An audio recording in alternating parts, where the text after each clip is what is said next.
Gini, bulan. Kung ano, madan. Madan. Okay, kadan.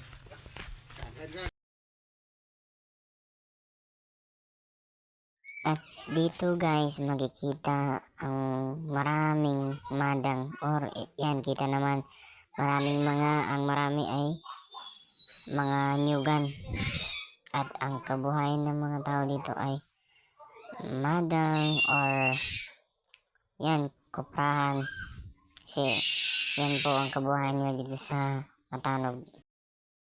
At dito naman po sa lugar kung gaano kaganda mga ka-adventure, tsaka kitang kita ang dagat.